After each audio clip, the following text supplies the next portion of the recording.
When Jacob learned that there was grain in Egypt, he said to his sons, "Why do you just keep looking at each other?" He continued, "I have heard that there is grain in Egypt. Go down there and buy some for us so that we may live and not die." Then 10 of Joseph's brothers went down to buy grain from Egypt.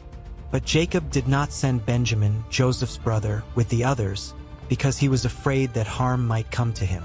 So Israel's sons were among those who went to buy grain, for there was famine in the land of Canaan also. Now Joseph was the governor of the land, the person who sold grain to all its people. So when Joseph's brothers arrived, they bowed down to him with their faces to the ground. As soon as Joseph saw his brothers, he recognized them, but he pretended to be a stranger and spoke harshly to them. "Where do you come from?" he asked. "From the land of Canaan," they replied, "to buy food." Although Joseph recognized his brothers, they did not recognize him. Then he remembered his dreams about them and said to them, "You are spies. You have come to see where our land is unprotected." "No, my lord," they answered. "Your servants have come to buy food. We are all the sons of one man. Your servants are honest men, not spies." "No," he said to them, "you have come to see where our land is unprotected." But they replied, "Your servants were 12 brothers, the sons of one man, who lives in the land of Canaan. The youngest is now with our father, and one is no more." Joseph said to them, "It is just as I told you.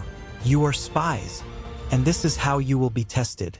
As surely as Pharaoh lives, you will not leave this place unless your youngest brother comes here. Send one of your number to get your brother. The rest of you will be kept in prison, so that your words may be tested to see if you are telling the truth. If you are not, then as surely as Pharaoh lives, you are spies." And he put them all in custody for 3 days. On the 3rd day, Joseph said to them, "Do this and you will live, for I fear God. If you are honest men, let one of your brothers stay here in prison, while the rest of you go and take grain back for your starving households. But you must bring your youngest brother to me, so that your words may be verified and that you may not die." This they proceeded to do. They said to one another, "Surely we are being punished because of our brother. We saw how distressed he was when he pleaded with us for his life, but we would not listen. That's why this distress has come on us." Reuben replied, "Didn't I tell you not to sin against the boy? But you wouldn't listen. Now we must give an accounting for his blood." They did not realize that Joseph could understand them, since he was using an interpreter. He turned away from them and began to weep, but then came back and spoke to them again. He had Simeon taken from them and bound before their eyes.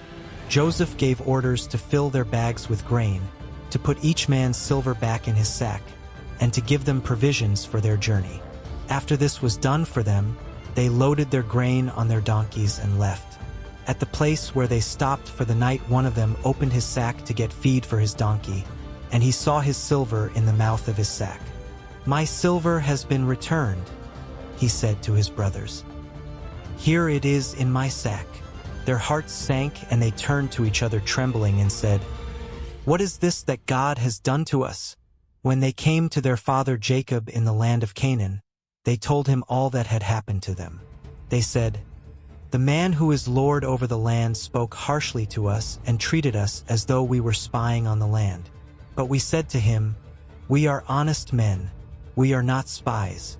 We were 12 brothers, sons of one father.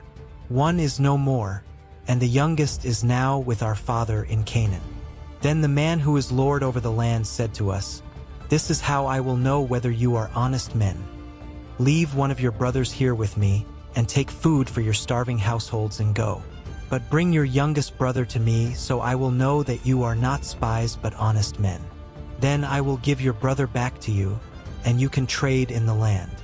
As they were emptying their sacks, there in each man's sack was his pouch of silver. When they and their father saw the money pouches, they were frightened.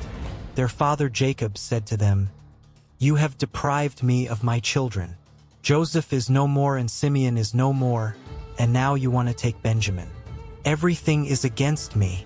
Then Reuben said to his father, "You may put both of my sons to death if I do not bring him back to you. Entrust him to my care, and I will bring him back." But Jacob said, "My son will not go down there with you. His brother is dead, and he is the only one left. If harm comes to him on the journey you are taking, you will bring my gray head down to the grave in sorrow."